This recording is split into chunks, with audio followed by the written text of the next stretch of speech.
Hi, and welcome back to another Streak Sports Talk. I'll be your host today, and I'm joined by Keenan Glago, Owen Stewart, and Madison Varner.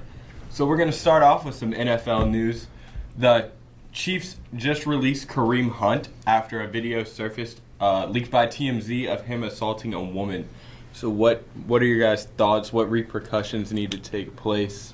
Well, he was already put on the commissioner's exempt list, meaning he is essentially suspended, but it's basically just a list where they put him on while they're waiting to give them an actual suspension. And judging by what's happened in the past, he's going to get a pretty hefty suspension if he's not kicked out of the league. And even if he's not formally kicked out, I don't see any way he's going to get with another team. I mean, we saw what happened with Ray Rice a few years ago with Baltimore and with Greg Hardy with Carolina. I mean, it's going to be the same situation. He's going to have a tough time finding another squad. Well, yeah, I mean, if you look at any other job in the workforce, when stuff like this happens, there's no excuse for it, and you often lose your job. There's no reason, especially in a position where a lot of the world is looking at you, especially youth. There's no reason that he should be allowed to stay in the league after what he did, especially if you've seen the video. So, staying in the NFL, the Green Bay Packers have had a rough year compared to because they seem to have like a culture of winning. So they just fired their head coach, Mike McCarthy, after 12 years. Is this the right call? I think it was definitely the right call. Green Bay has had a pretty tumultuous season. They're 4-7-1, last in the NFC North. And like Owen said, this is a team that is used to winning. I mean, McCarthy's won a Super Bowl. They've been to the playoffs 9 times out of his 12 seasons. He's been a pretty successful coach overall, but when you have a losing record with one of the top 10 quarterbacks of all time, that it's inexcusable, especially when you have so many weapons at your disposal. And it's not entirely his fault, but it's certainly part of it, I'd say. I also think this would be a good opportunity for Aaron Rodgers since that McCarthy's been the coach as long as he's been there, so it'll definitely give him a new opportunity to start over with things. That's true. Well, yeah, I disagree, honestly. I think that this is stupid because if you listed it, if you look at Mike McCarthy's history with the team, he's got a Super Bowl and 9 playoff appearances. One season on the bottom of a division that's really a powerhouse. It's not a reason to get fired, and it's just showing that the NFL's becoming more of a sport of compatibility between big-time players and coaches, and that's not really what coaching is about. Like, if I'm a coach looking for a job and the Packers are trying to find a coach, how am I going to feel about going on a team where the quarterback is the main man in the eyes of the people upstairs? I guess it could be the same thing with New England. I mean, they've had some communication issues in the past, and yeah, I can see how that would work with Green Bay as well. Alrighty, so we'll stay in football but jump over to the college side. Another coach has stepped down. Urban Meyer announced that he will leave after the Rose Bowl. Meyer has been battling with an arachnoid cyst in his brain and already has had surgery once. Well, so about Urban Meyer, he also was involved in a scandal before the season with covering up a sexual assault that one of his coaches was reportedly involved in. The coach did get fired, but Meyer was still put under scrutiny for it. He was suspended for 3 games at the beginning of the season. And from reading many reports on it, I do think he is partially to blame in that scenario. He, for all accounts, knew about it and chose not to tell any administration until they found out. So, I mean, I don't know if that's the reason he's stepping down. It might be because he is clearly sick, but I think he made the right decision to do it. Yeah, I agree because he's definitely came under fire a lot this season over that, and his health has definitely gotten a lot worse. Like, we've seen him collapse on the sidelines a few times over the past few seasons, so I think a lot of factors came into play with his decision to step down. Yeah, they really said it all. It just seems like it's time for him to go. So do you think Ohio State will be the same without Meyer on the sidelines? It might take some time. I mean, it's going to be tough for them to recruit for the next couple of years. I mean, Urban Meyer's a household name. Like, when guys see him as the head coach, when he comes to their house for a visit, like, they're immediately intrigued. Like, they want to go to Ohio State. So it might take a little while for them to get back on that good recruiting path, but I think they'll be fine. So speaking of Ohio State, they won the Big Ten and didn't make the college playoff. So do you guys think it's a time for, like, playoff expansion, maybe bump it up to 8 teams? I definitely think so because many talented teams don't get the opportunity to play. Like Georgia, for example. I mean, Jake Fromm's been really successful. He's thrown for over 2,500 yards this season, and I just think that teams don't get the type of opportunity that they need. Yeah, I think that's also true. I think UCF, despite the fact that, they might not have the same schedule as teams in the SEC and Big Ten, but they haven't lost a game in 2 years, and neither time have they gotten a shot at the college football playoff.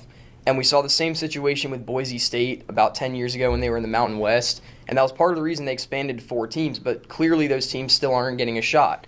And like Madison said, Georgia, in that game against Alabama, who's been unanimously number 1 all year, they looked like the number 2 team in the country, and they deserve a shot. And so does Ohio State. They won the Big Ten. You could even make a case for a team like West Virginia or like Michigan. And, those teams aren't going to get a chance because with only 4 getting in, it's kind of tough. So. And I think one of the most entertaining parts of playoffs is wondering if the lower teams are going to be able to be upsets and make a push. You look at that, you see that a lot in the NFL. I mean, the Bills were in the playoffs last year. So.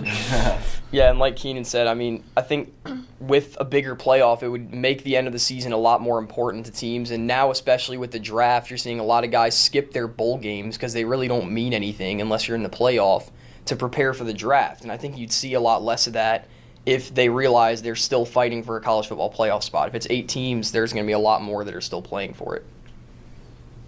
All right, so now we'll jump over to the MLB.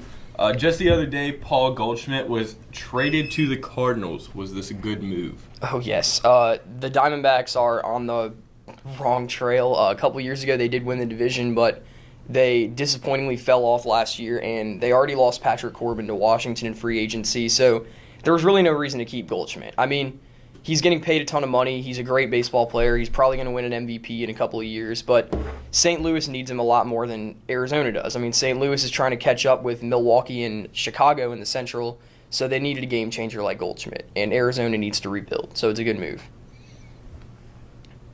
All right, so we also have Bryce Harper. That's the big question this year. Where will he land? Predictions? As much as I want it, not the Nationals. That's one thing we know for sure. They gave him the big offer at the beginning of the offseason. He didn't take it. They re-signed Scherzer on it was a 1-year deal, but still. I think it's the end of him in DC, and for sure, it's going to be a surprise wherever he can go from here. Mm-hmm. Yeah, I wouldn't be surprised to see him. There are 3 big players, in my opinion, in this market. I think Houston would be a shot for him. I think LA, and I think Chicago. And the reason I'm not saying the Yankees is the outfield's just loaded. They don't need him. And, Harper would be an upgrade from Brett Gardner and Aaron Hicks, but the Yankees already have 4 outfielders, so they don't need him.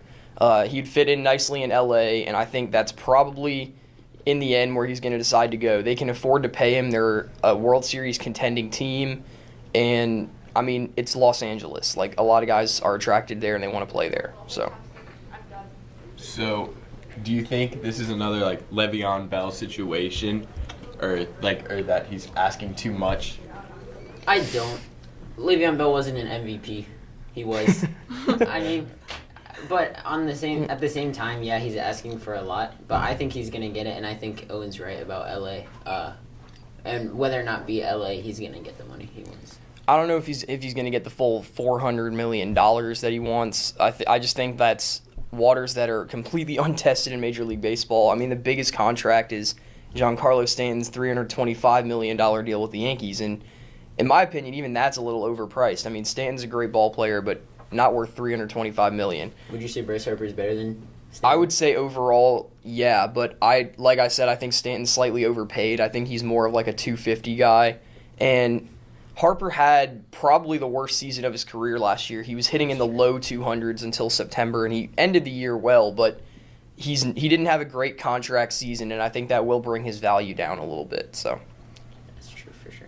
All right, so now we're going to move into an overreaction or not segment. So I'm going to say a statement, and each person's going to say if they believe it's an overreaction or not. So the first statement.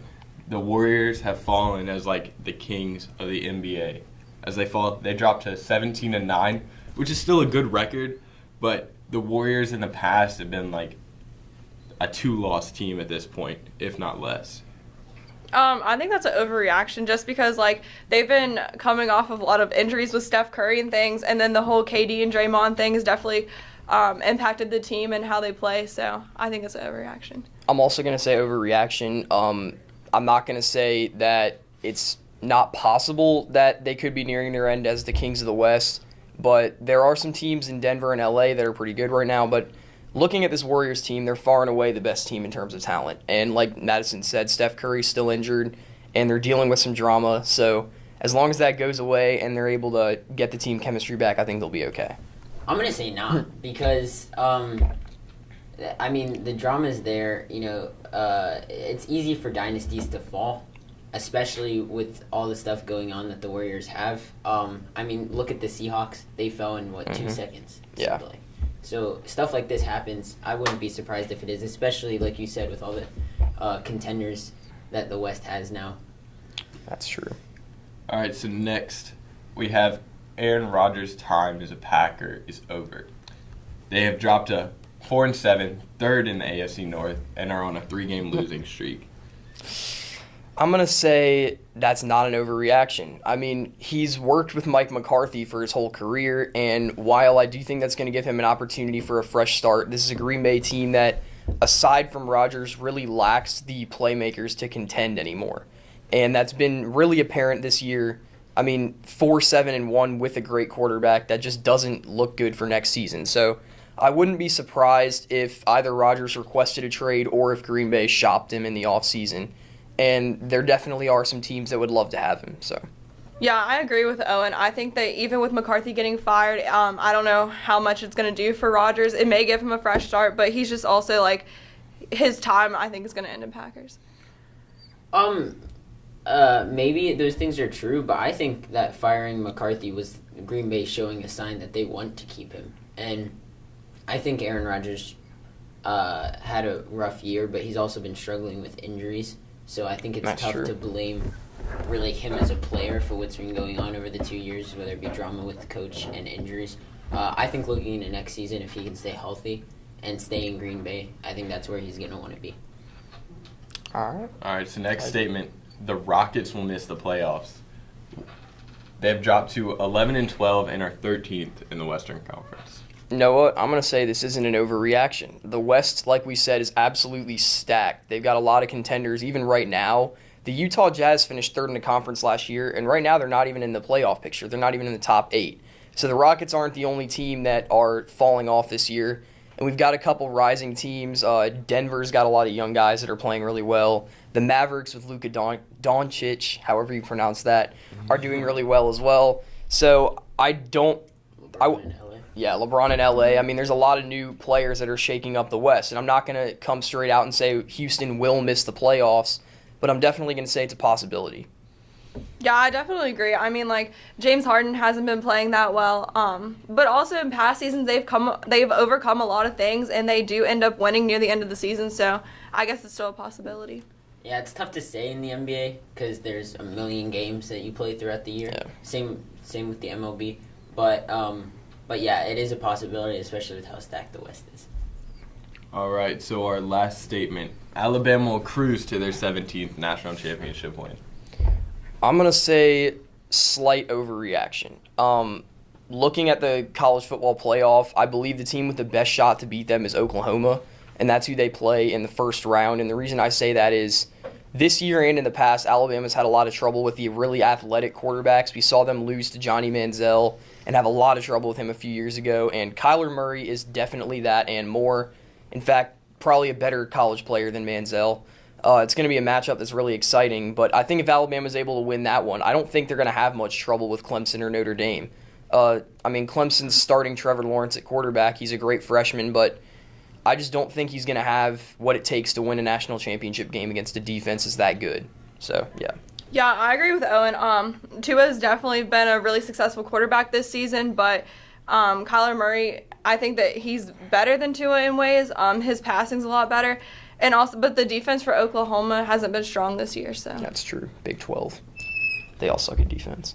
I think that's true. Yeah, that Oklahoma is going to be the biggest competition, but I think Alabama is like that. I think it's highly likely because if you look at the way they've been performing all season, they're blowing people out game after game, and I also think that's a problem because at this point it becomes like anyone that beats Alabama is an upset. That's true. You look at Clemson 2 years ago; that was ever talked about as an upset. So Yeah, never know though. Anything can happen. Yeah. So we'll see.